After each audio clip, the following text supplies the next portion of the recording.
Prinsipnya apa yang kami sampaikan ke Bapak Ibu sekalian yang tercover di rancangan awal ini, kami nanti minta masukan. Terlepas sudah tercover di rancangan awal ataupun belum, Bapak Ibu sekalian, baik di forum ini maupun forum yang lainnya, monggo kami sangat terbuka sekali. Dilanjut Mas Fajar. Kondisi dampak pandemi, dilanjut. Ini Bapak Ibu sekalian, ini menjadi sebuah ya bukan ini ya, kita tidak bisa mengingkari bahwa ini bencana non alam yang terjadi di seluruh Indonesia bahkan di dunia. Tentunya kami selalu mengingatkan, tadi Pak Indra, Pak Sekda sudah menyampaikan, waspada, selalu ikuti protokol kesehatan karena ternyata tren kasus COVID ini sangat fluktuatif sekali.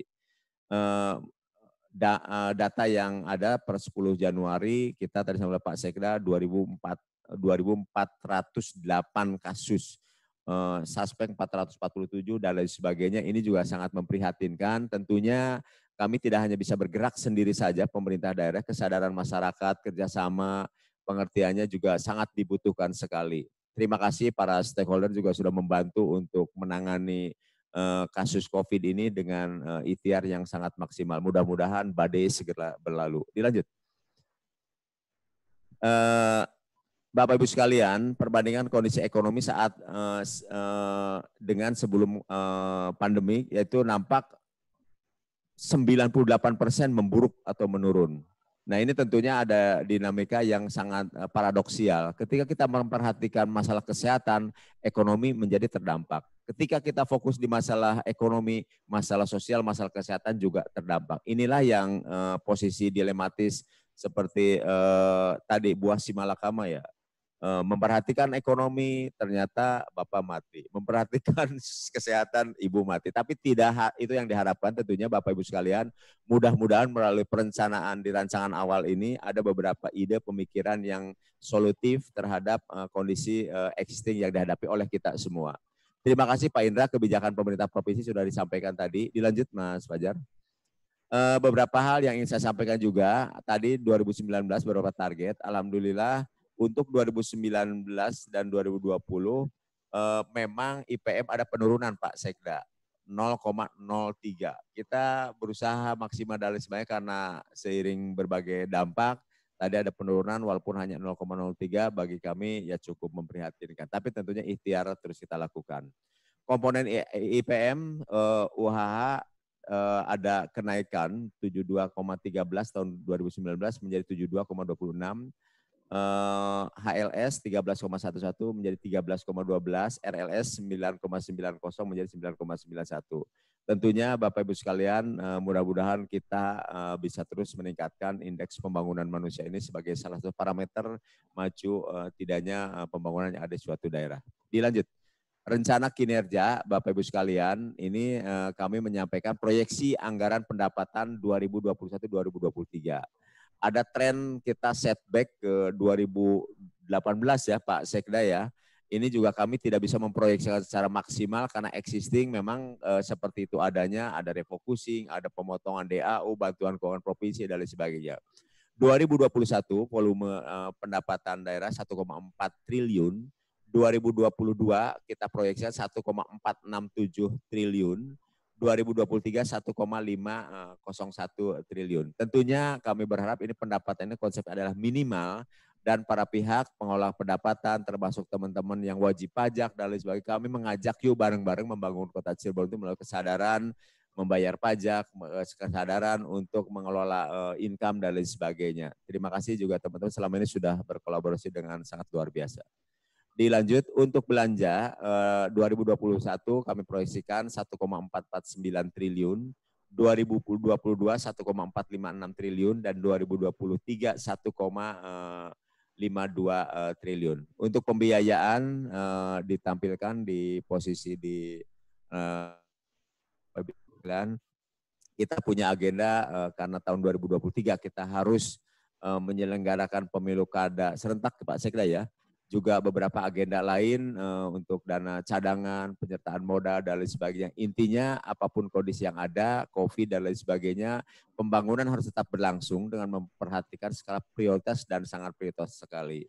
Tadi Pak Indra menyampaikan ada solusi alternatif pembiayaan, tentunya kami sangat mendukung Pak Indra kalau dari provinsi ada program pemulihan ekonomi nasional, ajak lalen Pak, Kota Cirebon diperhatikan dan juga mohon disupport. Cirebon memang kecil daerahnya, tapi fungsi kotanya sangat luar biasa sekali. Kami menopang wilayah Jabar bagian timur, wilayah Jateng bagian barat, ini sedikit banyak sangat berpengaruh terhadap kondisi yang ada. Ini Bapak Ibu sekalian, target indikator 2021, 2023 dilanjut Mas Fajar. Terputus lagi. Nah, ini saya tidak akan membacakan Bapak Ibu sekalian, nanti biar space untuk diskusi lebih banyak lagi dari mulai indeks pembangunan manusia sampai indeks Gini dan sebagainya. Tentunya target-target ini kami peroleh dari para perangkat daerah dan para stakeholder. Tentunya barangkali ada koreksi, masukan dan lain sebagainya, karena kita juga tidak hanya melulu selesai di penetapan target saja, tapi rasionalitas pencapaian target itu sendiri harus kita pertanggungjawabkan secara akuntabel. Dilanjut Mas Fajar, ini Bapak Ibu sekalian yang target-target yang termasuk proyeksi di 2021, 2022, dan 2023. Dilanjut Mas Fajar. Nah itu Bapak Ibu sekalian yang bisa saya sampaikan. Terima kasih sekali lagi Bapak Ibu sekalian yang sudah mengikuti konsultasi publik rancangan awal RPJMD, perubahan RPJMD 2018-2023. Tentunya kami sangat terbuka untuk masukan baik di forum yang berbahagia ini maupun nanti bisa berkirim ke web kami, kami harap ke email kami, nanti mungkin moderator tolong disampaikan untuk masukan dan lain sebagainya. Terima kasih, saya kembalikan ke moderator. Mohon maaf, billahi taufik walhidayah. Assalamualaikum warahmatullahi wabarakatuh. Terima kasih Pak Kaban. Ada 2 agenda lagi yang akan kita laksanakan pada acara konsultasi publik. Yang pertama adalah forum diskusi oleh para peserta baik secara daring maupun secara langsung. Nanti akan kita pandu. Kemudian yang kedua penandatanganan berita acara. Bapak dan Ibu yang kami hormati, beberapa poin tadi yang sudah disampaikan oleh Pak Kaban. Yang pertama adalah tahapan penyusunan kerangka perubahan RPJMD Kota Cirebon 2018-2023. Kemudian capaian kinerja sampai dengan tahun 2019. Kemudian yang ketiga proyeksi anggaran dari tahun 2021 sampai dengan 2023. Dan yang keempat adalah indikator mikro tahun 2021 sampai dengan 2023. Kami persilakan kepada peserta konsultasi publik untuk dapat menyampaikan saran, masukan, atau pertanyaan. Kita mulai dari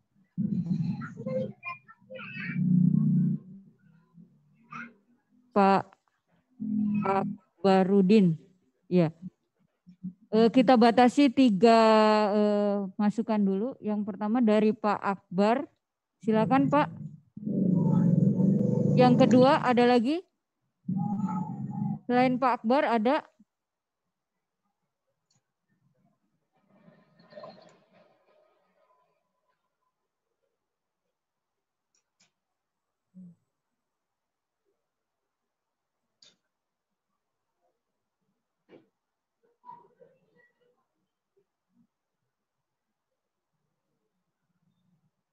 Gak ada lagi Mas Fajar. Ya, dari Pak Akbar, silakan Pak Akbar, dari mana dan nama tolong disebutkan. Baik, terima kasih Ibu Moderator. Assalamualaikum warahmatullahi wabarakatuh. Salam hormat untuk Pak Sekda dan semua yang hadir di RPJMD ini. Saya Akbarudin Sucipto dari Dewan Kesenian Cirebon Kota, Ibu Moderator. Saya tadi menyimak paparan dari Bapak dari Provinsi Jabar. Saya tertarik melihat fenomena ini, Bapak dan Ibu sekalian, ketika problematika soal drainase ataupun sampah dan sebagainya itu kembali akhir-akhir ini seringkali kita nikmati di Kota Cirebon. Merujuk pada apa yang memang menjadi visi dan misi Bapak Wali Kota kita, di mana beliau menyebut juga bahwa basis yang digunakan itu adalah berbasis sejarah dan budaya. Saya ingin sekedar berbagi saran, kira-kira untuk persoalan lingkungan ataupun sanitasi dan sebagainya, karena memang konstruksi atau penataan awal pembangunan Kota Cirebon ini adalah dilakukan oleh pemerintah kolonial Belanda, bagaimana agar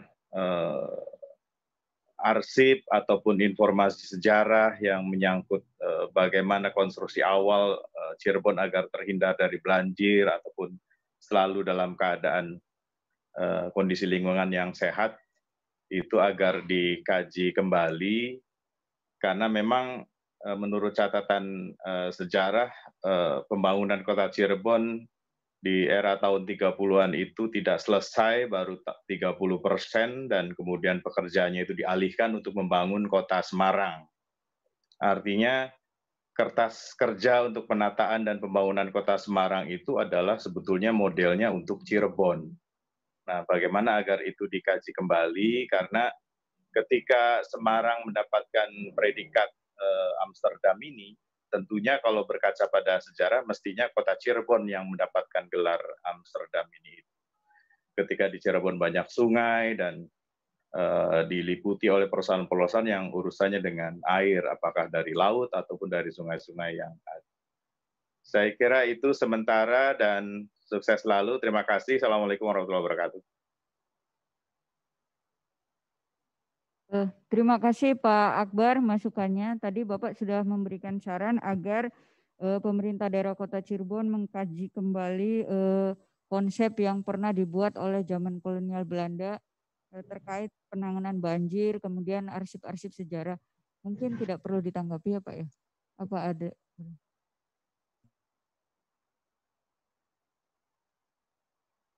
Masih ada yang lain?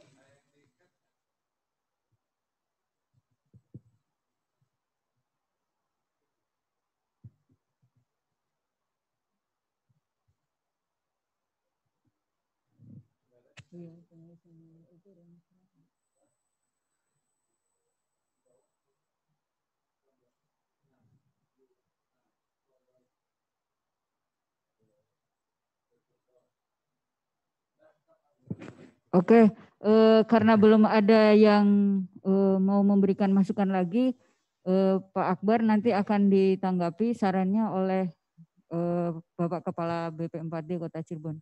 Kami silakan Pak. Baik, terima kasih Kang Akbar, sehat selalu semuanya. Alhamdulillah beliau sangat konsen sekali nih, sering FGD dengan saya, termasuk dengan Rujak Center dan lain sebagainya untuk bagaimana membangun wilayah Cirebon ini baik berbasis komunitas maupun budaya dan lain sebagainya.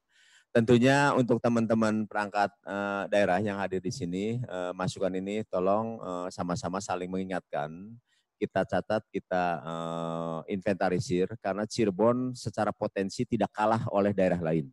Bahkan saya secara pribadi saya berani tanding dengan Kota Semarang dan lain sebagainya. Karena Cirebon sangat kaya potensi baik keraton dan lain sebagainya. Tinggal sejauh mana komitmen kita, tentunya kami pemerintah dengan masyarakat bisa terus meningkatkan sinergitas dan kolaborasinya. Terima kasih Mas Akbar, mudah-mudahan tidak hanya di forum ini, kami juga sangat menunggu masukan secara teknis seperti apa dan lain sebagainya dalam rangka tadi kita memanfaatkan potensi yang kita miliki untuk mengakselerasi pembangunan yang ada di Kota Cirebon. Termasuk dari provinsi, Kang Indra, terima kasih juga nih sangat concern Kang Akbar karena ada beberapa kebijakan termasuk untuk penataan alun-alun kejaksan, termasuk alun-alun kesepuhan dan lain sebagainya. Ini bagian ikhtiar pemerintah provinsi melalui dinas pariwisata provinsi juga dinas yang lainnya sangat luar biasa sekali. Mungkin itu dari saya, moderator. Monggo Kang Indra masih ada. Ya, barangkali ada masukan dari yang lain. Dari saya Bu, Condro. Oh ya, Pak Condro dari LP3I ya Pak? Iya, Iya, Politeknik LP3I. Pariwisata Prima. Ya, silakan Pak Condro. Baik, terima kasih Bapak Ibu sekalian. Assalamualaikum warahmatullahi wabarakatuh. Kepada mungkin ke Pak Iing ya, tadi Pak Sekretaris Provinsi mengatakan bahwa permasalahan di Kota Cirebon itu ada 4, yaitu tingkat kemacetan lalu lintas, kemudian yang kedua adalah penataan pedagang kaki lima, ketiga penanganan sampah, dan yang keempat adalah pelayanan air bersih. Mungkin kira-kira ini apa saja ya Pak ya yang perlu direalisasikan, karena terus terang kalau provinsi melihat kekurangan Cirebon sendiri kan ada 4 tadi, ini harus segera diselesaikan. Mudah-mudahan di tahun ini bisa diselesaikan begitu. Kira-kira apakah ada kegiatan atau pembangunan untuk menyelesaikan permasalahan keempat ini Pak? Terima kasih. Ada lagi selain Pak Condro, barangkali kita input dulu beberapa masukan atau pertanyaan dari rekan-rekan yang mengikuti secara daring.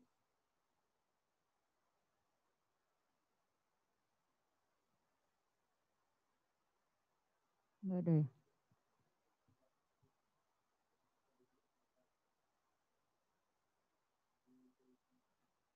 Nah ya gitu aja. Ada lagi Bapak Ibu?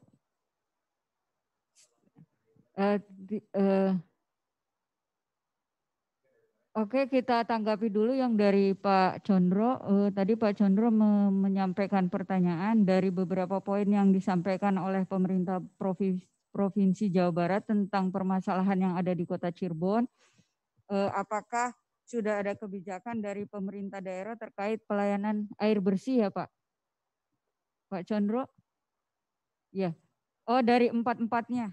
Dari empat-empatnya Pak. Enggak. Ke Bapak. Iya. Ya, terima kasih. Terima kasih Pak Condro. Salam sehat juga nih, luar biasa beliau aktivis pariwisata. Sudah lama tidak bersuara. Bapak Ibu sekalian, terkait dengan 4 item yang menjadi katakanlah prioritas atau sudut pandang dari pemerintah provinsi. Pertama, kemacetan lalu lintas. Ini Bapak Ibu sekalian, kami sebagai perencana tentunya mengajak para pihak, ada Dinas Perhubungan, di sini ada juga PUPR dan lain sebagainya. Mari kita bersama-sama tidak hanya pada posisi existing sekarang tadi, tapi harus kita merencanakan untuk tahun 2021, 2022, 2023 dan tahun-tahun berikutnya. Karena para customer pada masyarakat sekarang sudah tidak mau dipusingkan dengan sesuatu. Kadang ketika hanya untuk kuliner saja, tidak segan orang Cirebon berangkat ke Semarang hanya untuk makan siang. Orang Jakarta berangkat ke Cirebon hanya untuk makan malam. Aksesibilitas sangat luar biasa, sangat cepat. Sehingga ketika kita tidak melakukan sesuatu yang sifatnya competitiveness, tentunya kita akan ditinggalkan oleh yang lainnya. Mohon maaf saya bukan mengajari teman-teman, sama saling mengingatkan. Yang kedua PKL juga ini tadi mungkin Pak Indra masih memonitor, saya berharap diinikan. Kami berharap dari pemerintah provinsi juga tidak memandang Kota Cirebon hanya luas wilayah saja, jumlah penduduk saja, jumlah kelurahan, kecamatan. Kami memang relatif kecil dibandingkan kabupaten kota yang lain, tapi tentunya fungsi kota yang perlu ditingkatkan. Kami tidak berarti hanya melulu mengharapkan dari bantuan pemerintah provinsi dan pusat, tentunya tadi sinergitas dengan teman-teman sekalian. Kami punya konsep harapan ketika berbicara penataan PKL dan lain sebagainya, tidak hanya melulu diintervensi oleh pemerintah, tapi kesadaran para pihak termasuk masyarakat dan pelaku dunia usaha. Terima kasih, ini ada BI juga kalau tidak salah, OJK juga yang selama ini juga ikut serta dalam rangka pemberdayaan UMKM dan lain sebagainya. Ini sinergi ini terus mari kita tingkatkan. Untuk pengolahan sampah, Bapak Ibu sekalian, kita memang sudah punya kerjasama dengan Jerman. Tentunya masih proses feasibility study dan memang sangat panjang sekali. Tadi Pak Indra sampaikan salah satu solusi alternatif adalah bagaimana kita membangun TPA regional yang menurut dari provinsi itu di Ciwaringin ya. Tapi ini masih terus dibicarakan dan dibahas. Di samping itu kami juga ada 2 konsep Bapak Ibu sekalian, sekedar mensosialisasikan. Di sini juga ada pelaku dunia usaha. Jadi kami juga ada tadi di paparan saya bagaimana memberdayakan potensi yang ada di masyarakat tentang pengolahan sampah non organik dan non organik. Kita sudah memulai ada salah satu komunitas menangani masalah sampah menggunakan media maggot dan lain sebagainya. Ternyata Bapak Ibu sekalian, ini ada LH, ada teman-teman Kimrum dan lain sebagainya, ada Dinas Sosial Pemberdayaan Perempuan dan Masyarakat juga. Ternyata potensi yang ada di kita, sampah di Pasar Jaga Satru yang menurut data setiap hari hampir 5 truk sampah organik yang selama ini menjadi polutan, menjadi sampah yang sangat bau dan lain sebagainya, ternyata bisa dikelola oleh media maggot dan menjadi nilai ekonomis yang luar biasa. Bahkan ekspornya kebutuhannya masih sangat dibutuhkan. Kami kemarin mencari limbah-limbah yang organik seperti dari makanan yang rumah makan dan lain sebagainya. Ini tingkat kebutuhannya masih sangat luar biasa, sangat besar sekali Bapak Ibu sekalian. Yang lain-lainnya untuk air bersih, kita juga seiring dengan Waduk Jati Gede sudah di ini, insya Allah kita juga di sini ada Pak Dirut PDAM ya, Pak Dirut, tolong tingkatkan kualitas layanan air juga termasuk aksesibilitas, sarana prasarana dan lain sebagainya, termasuk durasi ngocornya dalam hal ini terus dievaluasi dan kami kemarin terakhir sudah FGD juga dengan PDAM dan jajarannya berkaitan dengan masalah bagaimana suplai air untuk terus ditingkatkan. Termasuk di kunci bersama Kabupaten Cirebon, Kuningan, Brebes, dan lain sebagainya. Kemarin kami juga sampaikan tentang butuhnya sinergitas kolaborasi antar pemerintah kabupaten kota. Tentunya Bapak Ibu sekalian, terima kasih tadi masukan Pak Condro juga kami sangat butuh juga masukan karena Pak Wali Kota punya visi misi juga terkait dengan masalah bagaimana peningkatan pariwisata, pikiran, masukan dan ide-ide brilian dari teman-teman akademisi juga sangat kami harapkan untuk mengakselerasi pembangunan ini. Mungkin itu yang bisa saya sampaikan Pak Sekda, barangkali ada tambahan, silakan.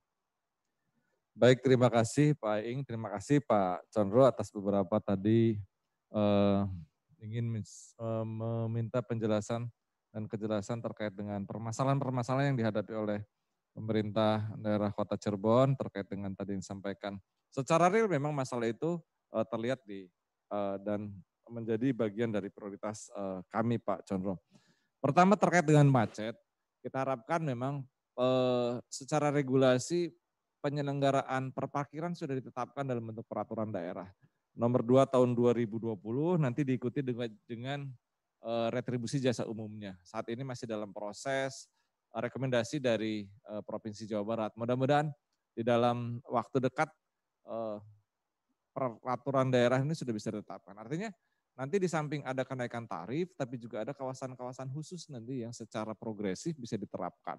Sehingga memaksa kemudian orang untuk beralih kepada angkutan-angkutan umum. Di samping angkutan umum yang ada, kita harapkan memang masih dalam proses, ini juga mohon maaf, nanti mungkin Pak Kadisub bisa menjelaskan terkait dengan keinginan untuk bisa menyelenggarakan penyelenggaraan angkutan massal.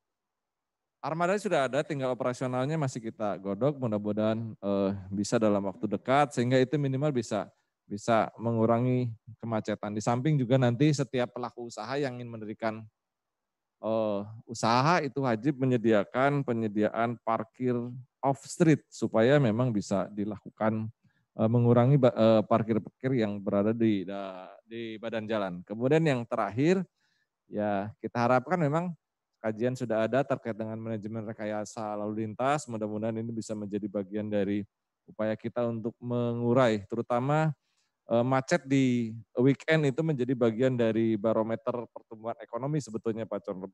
Macet bisa diartikan sebagai hal yang positif, tapi juga bisa diartikan sebagai hal yang negatif. Yang kemudian terkait dengan PKL, memang peraturan daerah untuk penataan dan pemberdayaan PKL sudah ditetapkan. Beberapa upaya yang sudah kita lakukan adalah melakukan semacam sentralisasi beberapa PKL di kawasan-kawasan tertentu. Shelter-shelter yang sudah kita buat itu ada beberapa kalau nggak salah 4, di shelter di Cipto, shelter di Pasar Keramat, shelter di alun-alun Kejaksaan dan shelter di Bima. Itu bagian dari upaya kita untuk bisa menata dan memberdayakan PKL. Apalagi di situasi seperti ini memang kita butuh dukungan dan juga dorongan pada masyarakat untuk bisa tetap survive di masa pandemi. Tapi intinya kita terus melakukan upaya-upaya tidak menertibkan saja, tapi juga menata serta memberdayakan PKL. Walaupun nanti dinas teknis mungkin bisa menjelaskan terkait dengan upaya-upaya dan juga memang permasalahan yang masih dihadapi. Terkait dengan persampahan tadi secara sudah dijelaskan oleh Pak Kepala BP4D, kita coba dengan daya tampung TPA kita yang semakin lama pasti akan semakin berkurang daya dukungnya, sehingga perlu ada optimalisasi dari sampah itu menjadi bagian dari ekonomis. Ada program yang disampaikan tadi dari pemerintah Jerman dalam bentuk hibah untuk pengelolaan semacam pabrik sampah yang bisa mengurangi kapasitas yang bisa masuk ke dalam TPA kita. Mudah-mudahan ini sedang berjalan. Saat ini memang kita sedang melakukan upaya penataan, kemudian penertiban status di lokasi TPA Kopi Luhur, kemudian nanti kesediaan kita untuk bisa menyediakan operasional pelaksanaannya. Dan terakhir upayanya adalah secara bertahap kami mengurangi jumlah-jumlah TPS yang berada di kawasan jalan-jalan protokol.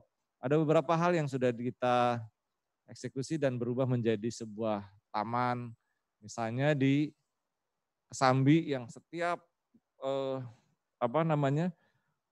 hari itu memang sebagian besar membuang sampah di situ, kemudian terjadi kemacetan, bau, dan alhamdulillah sudah berubah, diganti dengan TPS mobile, termasuk di Cipto, di Wahidin, kemudian ada beberapa lagi yang memang dalam waktu dekat secara bertahap, TPS yang berada di dalam kawasan jalan protokol itu sudah tidak ada lagi, dan langsung digantikan oleh TPS mobile yang langsung dibuang ke TPA. Ini juga problem dari 3R supaya beban di TPA ini berkurang. Kami berharap memang edukasi, sosialisasi kepada masyarakat terkait dengan pemilahan sampah dari sumber sampah khususnya di rumah tangga itu bisa berjalan efektif. Sehingga yang organik bisa kita manfaatkan, tadi sampaikan Pak Ing ya, dalam bentuk untuk bisa menjadi pupuk organik, yang anorganiknya itu yang bisa kita daur ulang, yang ekonomis, yang sedangkan sisanya yang tidak ekonomis bisa masuk ke TPA. Ini sangat mengurangi jumlah sampah yang masuk. Ini bagian dari sosialisasi, mohon dukungan dan terutama dinas teknis, ini dinas lingkungan hidup untuk terus tidak mengenal lelah untuk bisa melakukan sosialisasi dan edukasi. Kemudian air minum memang saat ini kalau tadi sampaikan Pak Indra, ada beberapa memang secara persentase kita untuk tingkat pelayanan sudah cukup tinggi, hampir informasi nanti Pak Asisten Ekbang ya, sekitar 79 Pak Indra. 79 cakupan pelayanan kita, termasuk juga ada beberapa yang memang masuk ke wilayah kabupaten. Memang ada beberapa tingkat pelayanan kita masih di bawah 10 jam. Ada yang memang sudah 24 jam dan rata-rata kurang lebih 14 jam. Kalau nggak salah Pak Asisten ya, 14 jam pelayanan. Untuk rata-rata tingkat kota. Jadi kami pikir memang sudah cukup optimal tapi harus ditingkatkan. Salah satunya adalah kita punya SIPA yang masih idle kurang lebih 260 kapasitas air yang masih belum dioptimalkan liter per detik. Ini yang memang dari SIPA yang ditentukan diberikan oleh pemerintah daerah Kuningan, kemudian kita bisa manfaatkan. Dan sisanya salah satunya adalah optimalisasi dalam bentuk pembangunan reservoir di Pelangon Pak Dirut ya. Mudah-mudahan ini bisa secara teknis pelaksanaan pembangunan reservoirnya sudah selesai. Mudah-mudahan itu bisa membantu mengurangi jumlah pelanggan yang masih menunggu proses pelayanan. Ada berapa kira-kira dengan reservoir Pak Asisten? Oh, Majasam. Nah, untuk reservoir bisa menambah pelanggan berapa?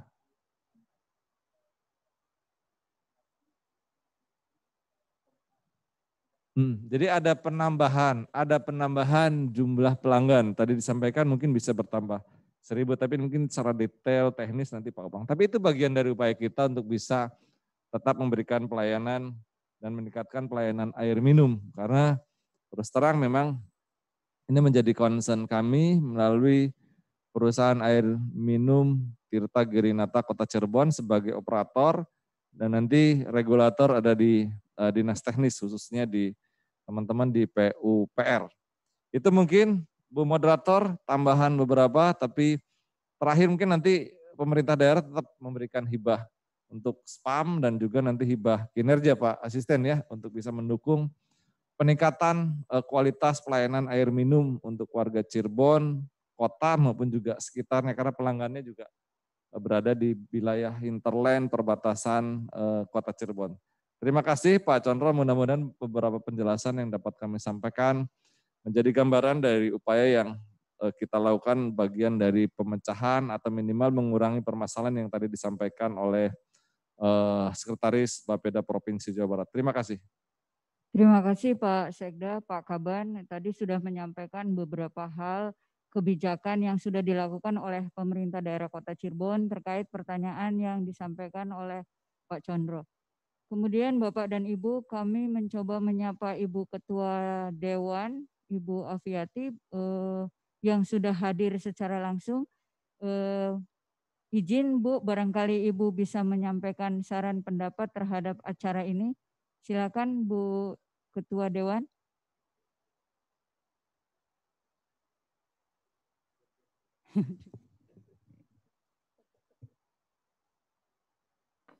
Oke, terima kasih Mbak. Selamat siang, Assalamualaikum warahmatullahi wabarakatuh. Yang saya hormati Pak Sekda, Pak Iing dan Pak Arif, juga semua peserta yang hadir hari ini. Alhamdulillah, terima kasih sekali saya dikasih kesempatan untuk berbicara, karena ini adalah rapat pembahasan evaluasi perubahan RPJMD. Kan ini adalah yang pertama kali saya mengikuti Pak ya, karena dari 2018 kemarin sampai 2023 ini adalah pertama kalinya saya mengikuti. Alhamdulillah, masukan-masukan yang tadi Bapak sampaikan, berbicara masalah pembangunan, tadi kata Pak Sekda, saya langsung nih Pak Sekda ya, berbicara masalah pembangunan harus melibatkan 3 unsur yang tidak bisa kita itu kan ya Pak ya, yaitu pemerintah, dunia usaha, dan masyarakat. Dalam rangka, apalagi sekarang masa COVID, dalam rangka pencegahan COVID juga kita memerlukan banyak sekali peran serta masyarakat semua tanpa terkecuali. Seperti juga kita ketahui, COVID ini juga banyak membuat anggaran kita semua terfokus hampir semua ke COVID. Mudah-mudahan itu juga tidak membuat semangat pemerintah Kota Cirebon untuk tetap berupaya membangun Kota Cirebon. Berbicara tentang pembangunan, Pak, saya cuma ingin ngasih masukan sedikit. Bisa kita lihat dari fakta yang aktual dan rasional. Secara aktual ada beberapa potensi yang memang harusnya bisa digali di Kota Cirebon. Ini saya berbicara masalah kawasan Bima, Pak. Sebetulnya kawasan Bima yang kita punya itu berpotensi sekali untuk menaikkan pendapatan daerah. Hanya saja saya berapa kali dapat beberapa kali disentil oleh beberapa orang, juga ada sampai dari Dewan Kabupaten itu menyentil masalah Bima yang keadaannya kumuh, juga terus belum tertata dengan rapi istilahnya. Mungkin saya juga menyadari itu karena salah satu penyebabnya adalah anggaran yang memang terfokus saat ini kepada COVID. Tapi bagaimanapun juga kita harus bisa mencari solusi untuk penanganan masalah kawasan Bima. Karena yang tadi saya lihat di sini, kawasan Bima itu tidak jadi prioritas untuk pembangunan yang tadi disebutkan di acara ini, tidak sama sekali disebutkan. Mungkin barangkali masukan sedikit Pak, saya juga berharap pemerintah Kota Cirebon bisa memasukkanlah untuk kawasan Bima ini, entah itu untuk penataan kebersihannya, entah itu kalaupun untuk pembangunan terlalu besar anggaran, mungkin dari segi penataan untuk kebersihan di kawasan Bima itu tersendiri. Karena saya hampir 2 minggu sekali dua minggu sekali itu saya suka ke Bima sekali lihat. Itu banyak sekali kawasannya kesannya kumuh, Pak. Jadi Pak Sekda mungkin bisa cari solusi lah untuk untuk kawasan Bima ini lebih bisa kita bicarakan dari sekarang, Pak. Maksudnya kita prioritaskan untuk juga bisa dibahas di acara ini bagaimana untuk dianggarkan atau ya istilahnya bisa bermanfaat lah untuk Kota Cirebon. Minimalnya sedap dipandang, Pak, bisa kebersihannya saja gitu untuk anggaran untuk kebersihan atau penataan kebersihan di kawasan Bima. Mungkin itu dari saya, Pak Sekda. Terima kasih sekali. Mudah-mudahan semua kita berharap COVID ini juga segera berakhir. Awal tahun 2021 ini peningkatannya banyak, kemudian berakhir sampai kita berharap akhir Januari ini bisa sedikit berkurang atau alhamdulillah bisa lenyap dari bumi yang kita cintai ini, COVID-19-nya. Kita bisa bekerja lagi semaksimal mungkin, anggaran juga bisa terfokus untuk pembangunan di Kota Cirebon. Mungkin itu dari saya, Pak Sekda dan teman-teman. Terima kasih. Wassalamualaikum warahmatullahi wabarakatuh. Waalaikumsalam. Terima kasih Ibu Dewan, Ibu Ketua Dewan. Ibu tadi menyampaikan bahwa pemerintah daerah Kota Cirebon diharapkan memikirkan tentang penataan kawasan Bima. Barangkali ada tanggapan, Pak, dari dari Kepala BKD Kota Cirebon. Silakan, Pak.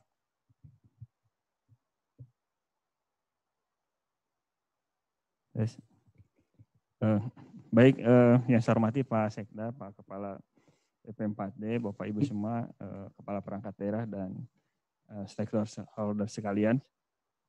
Terima kasih Bu Afiati masukannya, dan ini memang kalau di RPJMD mungkin karena makro gitu nggak kelihatan gitu Bu.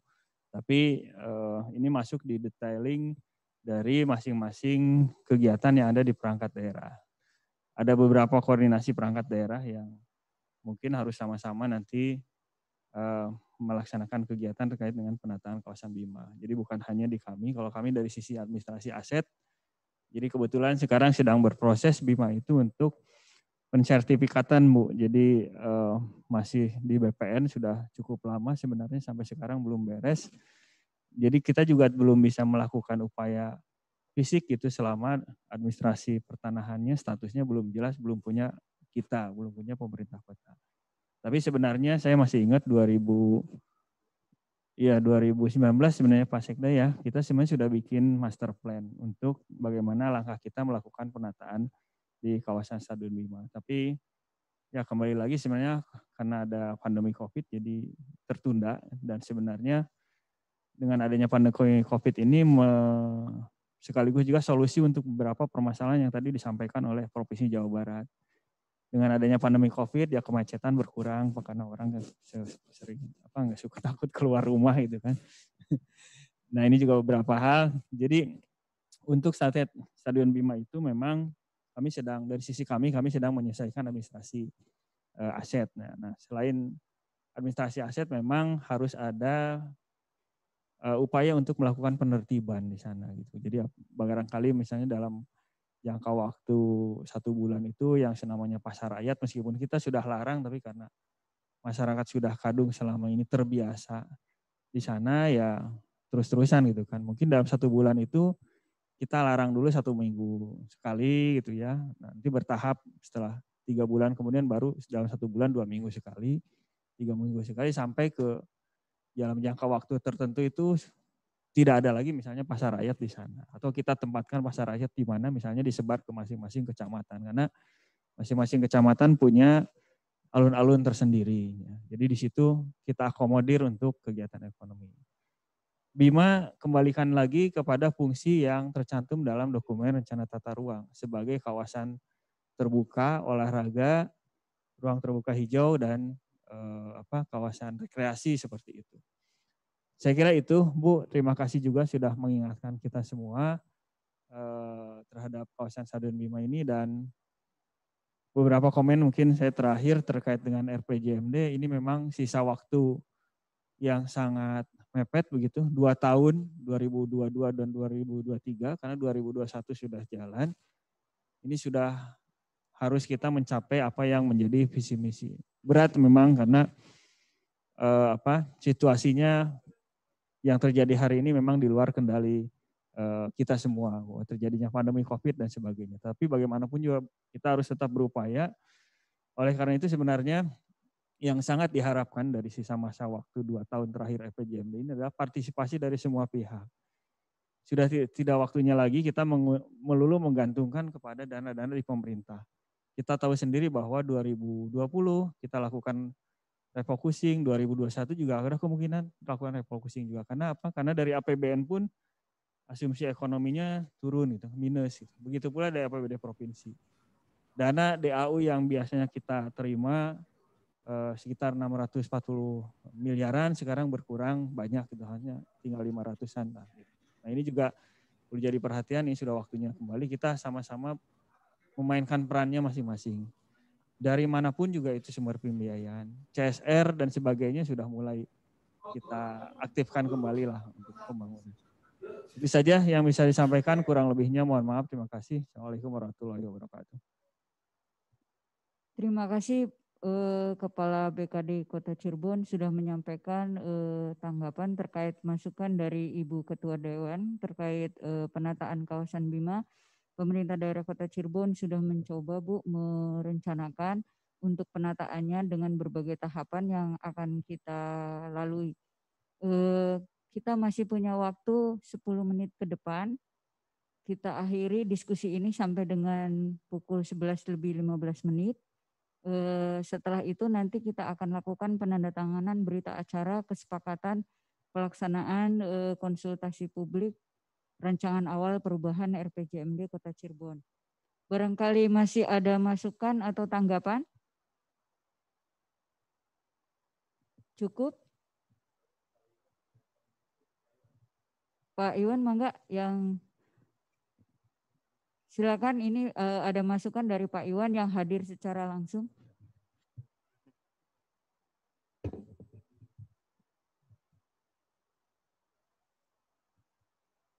Assalamualaikum warahmatullahi wabarakatuh. Izin Pak Sekda, Pak Iing, Pak Arif, Bapak dan Ibu yang hadir. Tadi sudah disampaikan Kota Cirebon ini menjadi bagian dari daerah pengembangan metropolitan urbana yang sangat fokus terhadap pengembangan investasi. Nah ini sejalan nampaknya dengan visi Kota Cirebon kreatif, budaya, dan sejarah. Jadi investasi ini memang bisa bergerak salah satunya oleh semangat-semangat kreativitas. Satu sisi budaya dan sejarah pun ini menjadi kekhasan Kota Cirebon yang perlu kita pertahankan, ini sebagai pembeda dengan daerah lainnya. Nah terkait pengembangan investasi, ini umumnya memang diperlukan berbagai sumber daya, termasuk permasalahan sumber daya alam atau tanah di sini. Nah kita tahu memang Kota Cirebon dengan luasan yang sangat sedikit, terus kemudian terbatas juga di dalam pengelolaan, tentu memang harus berpikir ke depan bagaimana mengoptimalisasikan penggunaan atau pemanfaatan ruang. Kalau istilah saya pemanfaatan ruang gitu. Bagi rekan-rekan di bidang disiplin ilmu PWK, ruang ini memang di bawah tanah, permukaan tanah di atas tanah. Sehingga pembangunan perkotaan ke depan, meskipun sekarang kita masih bergelut dalam permasalahan dasar, tapi nampaknya memang perlu juga dipikirkan bagaimana pembangunan perkotaan itu secara vertikal. Kalau meminjam istilah pertanian, tentu memang perlu dipikirkan bagaimana intensifikasi lahan ini menjadi rujukan, menjadi prioritas dibandingkan dengan ekstensifikasi gitu. Nah, masalah kemudian pembangunan ke arah vertikal itu kemudian bisa digunakan untuk berbagai sektor. Contoh misalkan terkait pengembangan pariwisata, kemudian permukiman, kita bisa menyediakan rumah susun, perhubungan dan transportasi, pembangunan dengan elevated tadi, itu bisa menjadi solusi, termasuk infrastruktur perkotaan yang dibutuhkan untuk itu. Gitu. Nah ini menjadi penting juga dipikirkan di dalam rencana pembangunan Kota Cirebon. Nah masalah investasi, ini ada kaitannya juga dengan keefektifan penyelenggaraan perizinan. Akhir tahun lalu pemerintah pusat telah mengeluarkan Undang-Undang Cipta Kerja yang tentu ini perlu juga disikapi oleh pemerintah daerah dalam penyelarasan produk-produk hukum, terutama memang masalah perizinan, Pak. Nah, ini kan tentu menjadi perhatian juga dalam waktu dekat ini, Pak. Gitu.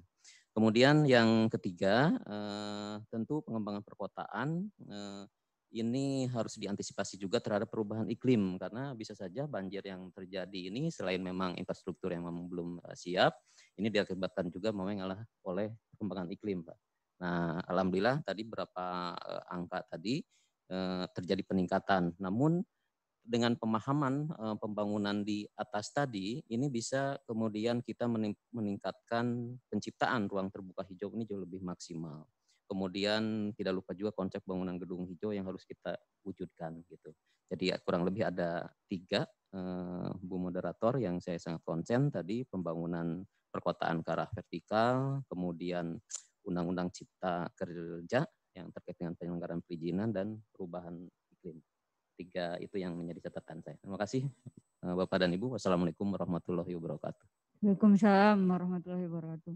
Terima kasih Pak Iwan. Ada 3 hal saran yang disampaikan oleh Pak Iwan, yaitu optimalisasi pemanfaatan ruang, kemudian pengembangan pariwisata dengan memperhatikan penyediaan infrastruktur yang memadai, dan yang ketiga adalah efektivitas penyelenggaraan perizinan.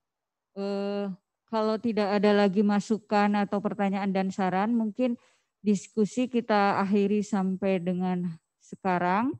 Kemudian sebelum ditutup, kami mohon peserta yang mengikuti secara virtual untuk menyalakan kameranya, kita foto bersama sebelum acara penandatanganan berita acara kesepakatan. Nanti Mas Fajar yang mengkondisikan, silakan Mas Fajar, mohon dinyalakan kameranya.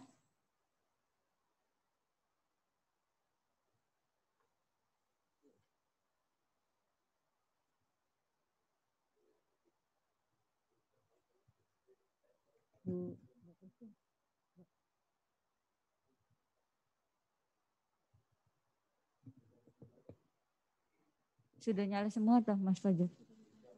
Belum. Ditunjukin pakai nanti Christine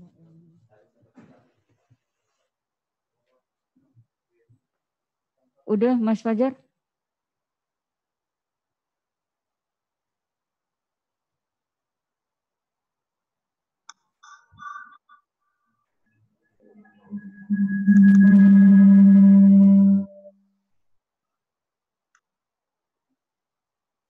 Udah tak?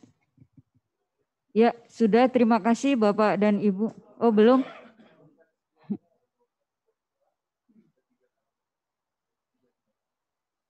Oh, belum. Maaf.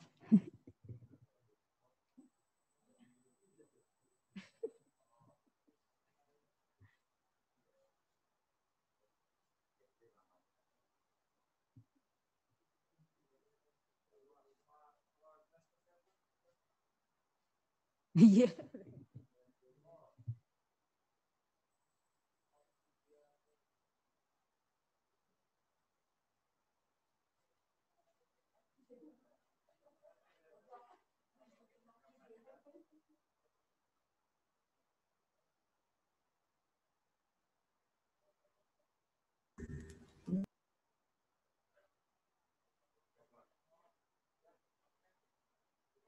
Terima kasih Bapak dan Ibu atas kehadirannya. Agenda kita selanjutnya yaitu penandatanganan berita acara kesepakatan.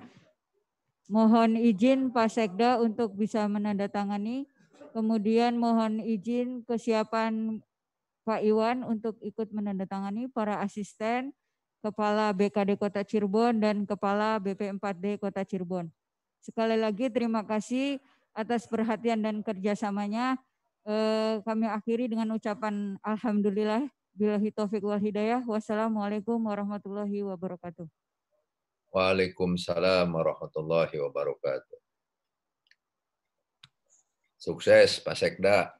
Oleh Pak Sekda Kota Cirebon. Kemudian BKD, Kepala BP4D Kota Cirebon, Bapak Iing Daiman SIP MSI.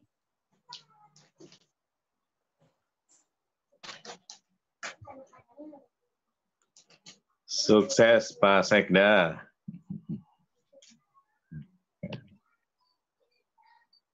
Kemudian Bapak Kepala BKD Kota Cirebon, kami persilakan. Lujeng Pak Iing. Pak Iwan dari STTC, perwakilan dari akademisi perguruan tinggi di Kota Cirebon.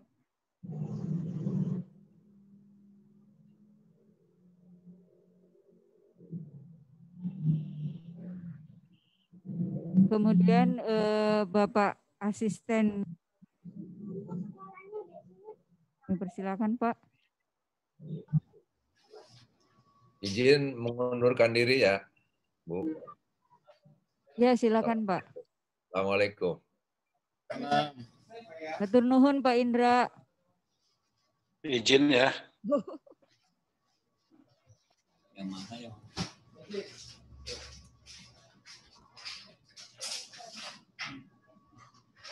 Ada kemana?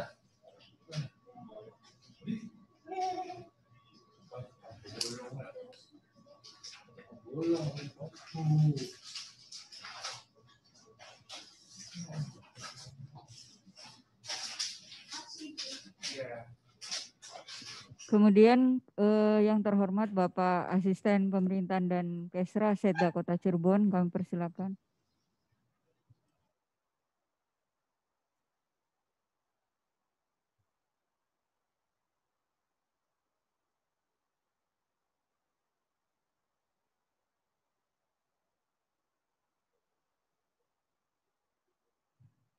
Terima kasih, rangkaian acara sudah kita laksanakan. Atas perhatiannya sekali lagi kami ucapkan terima kasih. Billahi taufik wal hidayah.